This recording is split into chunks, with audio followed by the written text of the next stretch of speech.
Oke, halo teman-teman semua. Meme science bang. Meme science. Oke, kita meme science dulu teman-teman. Kita hiburan dulu. Jangan lupa dipencet dulu like-nya. Kalau udah, kita mulai videonya. Salah satu sekolah di negara Spanyol menggunakan referensi One Piece untuk mengajarkan pelajaran fisika. Wow. Oke, di sini ada gambarnya Luffy. Ditarik ya kekuatan karetnya, dan di sini dia lagi bahas tentang tension atau tarikan. Kemudian di sini kompresi. Oke. Terus ini apa ini? Principia Archimedes. Oke, gaya Archimedes ternyata V kali Rho kali G. Ini adalah gaya Archimedes. Kemudian di sini ada juga gaya Archimedes, benda melayang, benda mengapung, benda tenggelam. Ini perpindahan panas. Terus ini ada perubahan fase. Dan di sini semuanya menggunakan ilustrasi-ilustrasi dari One Piece, teman-teman. Nah, kalau kayak gini ya, ini pasti seneng nih murid-muridnya kalau belajar kayak gini. Seneng, semangat, betah juga belajarnya. Cuman kalau masalah paham kayaknya sama aja ya. Waduh, kalau gurunya gini betah gue. Betah doang, paham kagak. Bener. Disuruh nyatet sama gambarnya. Waduh. Menarik lah ini, menarik. Seenggaknya muridnya bakal jadi semangat dulu untuk belajarnya. Soal paham atau enggak, nanti urusan belakang lah ya, minimal udah tertarik dulu. Daripada nggak tertarik sama sekali, ya malah nggak paham sama sekali juga kan. Pesawat sederhana, guru, bentuknya katrol, otak. Yang dipikirin adalah pesawat. Ini bener loh, bener teman-teman. Dulu aku juga mikir kayak gini, katanya ini pesawat sederhana ya, pelajaran IPA awal-awal ya, fisika awal-awal. Katanya pesawat sederhana, tapi bentuknya kok malah tuas, malah katrol, bidang miring. Ini gimana sih? Padahal kalau yang di bayanganku, dan aku yakin di bayangan orang-orang, pesawat sederhana ya pesawat kertas mungkin kayak. Sampai akhirnya ketika pas udah kuliah, aku baru sadar teman-teman. Tahu nggak, pesawat sederhana istilah aslinya yang di bahasa Inggris itu apa? Bukan simple aircraft, tapi simple machine. Yang artinya harusnya kalau diartikan secara harfiah malah harusnya mesin sederhana. Dan ini adalah istilah yang menurutku lebih sesuai daripada diartikan sebagai pesawat sederhana. Ini menurutku loh ya, kalau secara bahasa lebih memahamkan kalau kita pakai mesin sederhana istilahnya. Aku nggak tahu kalau sekarang apakah masih pakai istilah pesawat sederhana di buku-buku. Silahkan bantu konfirmasi teman-teman di komentar, apakah kalian pelajarannya masih menggunakan istilah pesawat sederhana atau pakai istilah yang lain. Ini bagus, lucu-lucu. Kita kasih roll dulu teman-teman. Meme scientist. Duh, capek berotasi mulu dari berjuta-juta tahun yang lalu. Istirahat 1 detik boleh kali ya? Boy. Jangan bumi, jangan istirahat dulu. Karena ketika misal buminya berhenti bergerak, masalahnya benda-benda yang ada di dalamnya, baik itu objek-objek seperti gedung-gedung, air, daratan, gunung-gunung, orang-orangnya semuanya masih memiliki inersia. Sehingga ketika buminya diem, ya orangnya masih gerak, kepental semua nanti jadinya. Bakal ada tsunami, bakal ada gempa, gedung-gedung nanti kelempar semua, orang juga apalagi. Jadi jangan bumi ya, jangan berhenti dulu. Next, momen ketika mahasiswa mempelajari termodinamika dan kemudian menyadari bahwa kehidupan hakikatnya adalah proses irreversible.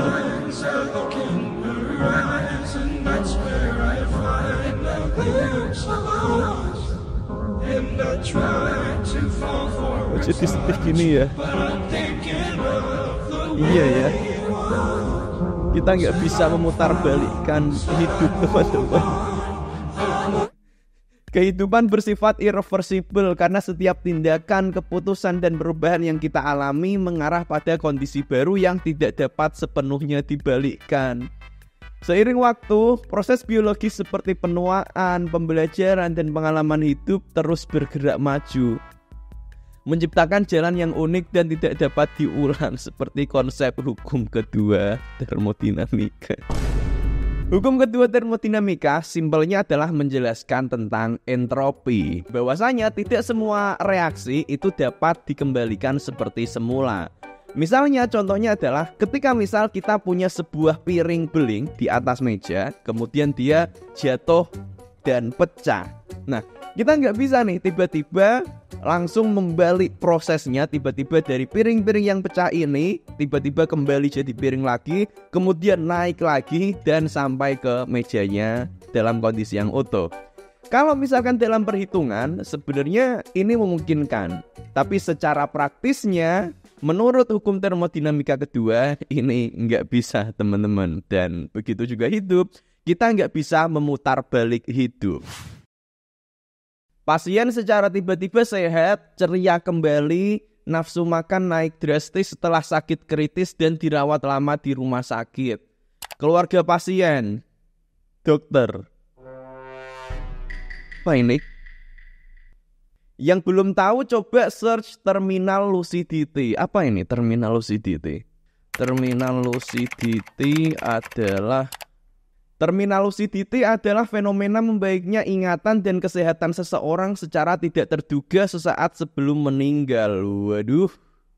Beneran gak ini? Beneran gak? Terminal lucidity adalah fenomena ketika seseorang yang mengalami gangguan mental atau neurologis seperti demensia Alzheimer tiba-tiba menunjukkan peningkatan kesadaran dan fungsi mentalnya. Kondisi ini bisa terjadi dalam hitungan jam, menit, atau beberapa hari sebelum pasien meninggal dunia. Waduh. Fenomena ini bisa menjadi pengalaman yang mengharukan dan melegakan bagi keluarga. Namun bagi tenaga medis ini bisa menjadi tanda bahwa pasien sudah semakin dekat dengan ajalnya. Ini ilmu baru teman-teman. Untuk teman-teman yang lebih paham silahkan bantu komentar di bawah, jelaskan terkait dengan fenomena ini teman-teman. Hiduplah seperti vektor, punya nilai, punya arah, dan punya tujuan.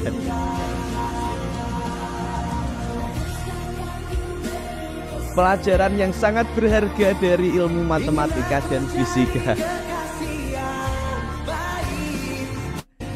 Gaya termasuk vektor, perpindahan termasuk vektor, kecepatan termasuk vektor. Yang kesemuanya ini mereka memang memiliki nilai, memiliki arah, dan memiliki tujuan. Misalnya kita ambil sebuah koordinat. Di sini kita ada pertama di koordinat 0,0. Kemudian ada titik di sini yang koordinatnya adalah 4,3. Nah, di sini kita akan memiliki sebuah besaran vektor perpindahan yang dia punya nilainya sendiri ini adalah 5 berarti ya, teman-teman. Nilainya 5. Kemudian dia punya arah di berapa ini? 37 derajat berarti. Dan dia juga punya tujuan yaitu di koordinat 4,3 ini. Pesan yang sangat mendalam dari fisika dan matematika. Lagi di posisi besaran skalar, gak punya arah, waduh. Nah ini teman-teman, untuk yang masih dalam kondisi skalar, belum punya arah dan tujuan, segera dicari teman-teman. Segera explore banyak hal biar nanti ketemu arahnya kemana, tujuannya kemana. Hiduplah seperti tensor, punya nilai, punya arah, tujuan, dan kemampuan untuk beradaptasi dalam berbagai dimensi. Oke, ini udah nggak lagi skalar vektor, konsepnya udah kita tingkatin lagi ke konsep tensor teman-teman. Jadi tensor sendiri gampangnya adalah semacam vektor tapi udah dalam dimensi yang lebih tinggi lagi. Boleh. Halo, saya adalah Harayur, guru kimia SMA negeri yang sudah dipecat. Hari ini aku ingin masak telur dan pas gue lihat, buset, garam gue habis. Jadi sebagai mantan guru kimia, gue akan membuat garam gue sendiri menggunakan metode kimia dengan soda api dan asam klorida. Uang asam klorida, uang soda api. Waduh. Reaksinya eksoterm ya teman-teman nenek. Oke, setelah itu cairan sisanya gue dekantasi, lalu gue tambahkan aseton, lalu gue filtrasi, gue cuci sekali lagi menggunakan metanol dan sisanya 5 kali menggunakan etil alkohol 96%. Lalu setelah direkristalisasi dan dikeringkan, buset jadi guys, garam gue yang 99,1% murni. Nih guys, garamnya gue cobain ya. Jangan mati. Asin guys. Ini guysnya gue pakai garam gue ya. Disclaimer, jangan makan apapun yang dibuat di lab kimia atau garasi. Lah ini dicontohin malah dimakan dong ini dong. Jangan ditiru teman-teman. Enak banget garamnya guys ya. Asin, bahkan saking enaknya bikin candu guys. Garam ini aku akan kalahkan seluruh pabrik industri garam di Indonesia. Oke, di sini kita punya NaOH yang kemudian dicampur dengan HCl. Reaksi dari keduanya ini akan menghasilkan NaCl atau garam dapur plus H2O. Tapi yang perlu kita perhatikan, hati-hati teman-teman kalau mencoba melakukan eksperimen ini, karena eksperimen ini bersifat eksoter. Nih, dia melepaskan panas dalam jumlah yang banyak. Dengan garam ini aku akan kalahkan seluruh industri garam di Indonesia. Wah. Kalau ini belum bisa nih. Memang reaksi ini tadi bisa menghasilkan garam, dan dalam skala kecil ini metode yang sangat efektif. Tapi kalau udah skala yang sangat besar, udah skala industri, metode ini jelas nggak masuk hitungan biayanya. Kalau kita pengen membuat garam dalam jumlah yang besar, tetap metode yang lebih gampang itu adalah salah satunya adalah dari penguapan air laut, atau yang kedua yang bahkan lebih efektif lagi adalah dari penambangan batuan garam teman-teman. Dan kebanyakan sebenarnya dari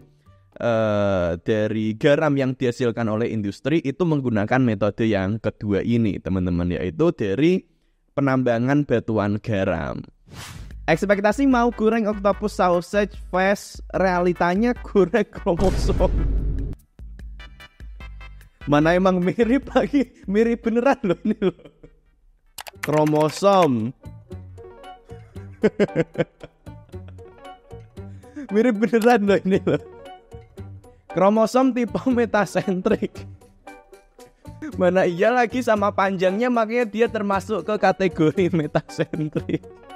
Lah ide bagus buat jualan bazarnya anak IPA nih. Malah ngide buat bazar, ya bener sih bisa ini. Fx sama dengan 21 pi pangkat E kali 5 plus bla bla bla bla, ditanya turunan dari Fx. Before you realize it, after you realize it. Benar.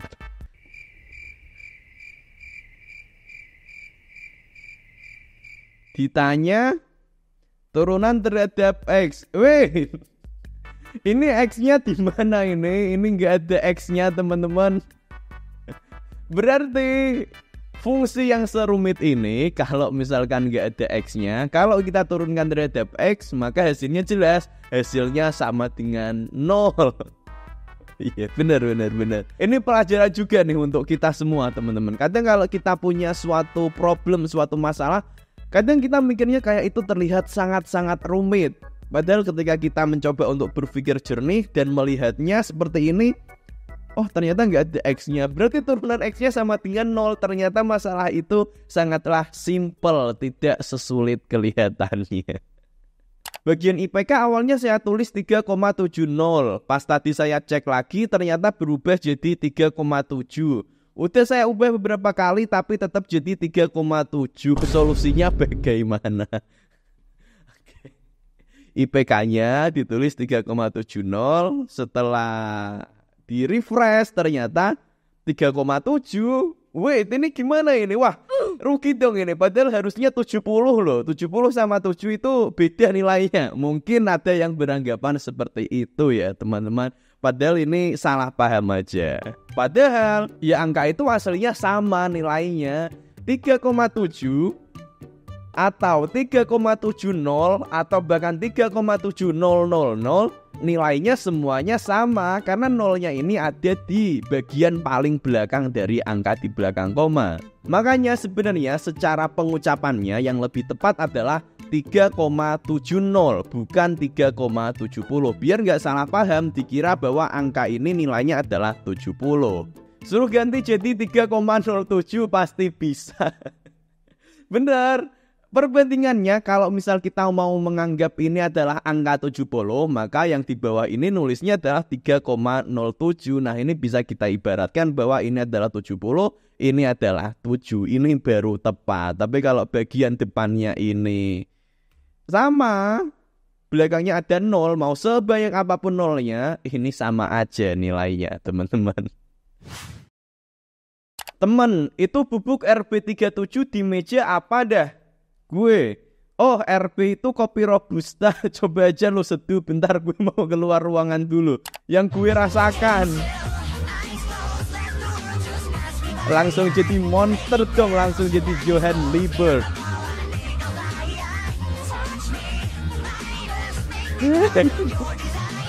RB37 itu adalah unsur rubidium ya teman-teman. Dan rubidium sendiri kalau kita lihat ke tabel periodik, oke, rubidium di sini adalah termasuk ke golongan 1A. Dia sama seperti litium, sama seperti natrium, kalium. Ini di sini ada rubidium. Dan sifat dari unsur-unsur di golongan 1A, ketika dia bereaksi dengan air, apa yang akan terjadi? Dia akan menghasilkan gas hidrogen dan juga dia akan melepaskan panas yang cukup besar teman-teman. Hasilnya, ketika unsur ini, rubidium ini dimasukin ke dalam air, meledak teman-teman. Oh wait, bentar. Aku punya sesuatu juga nih. Ini bukan RB37 tapi mirip lah ya. Aku punyanya adalah ini Na11 teman. Na11 alias ini adalah logam natrium. Dan aku udah pernah pakai logam ini di salah satu videoku yang sebelumnya. Yang ini aku tambahin air dan dia langsung meledak. Silahkan dicoba di rumah. Jangan. Oke, itu dulu saja teman-teman untuk video kali ini. Like dulu videonya kalau kalian suka dengan video ini. Kita akan reaction meme science lagi di video selanjutnya kalau like-nya banyak. Terima kasih.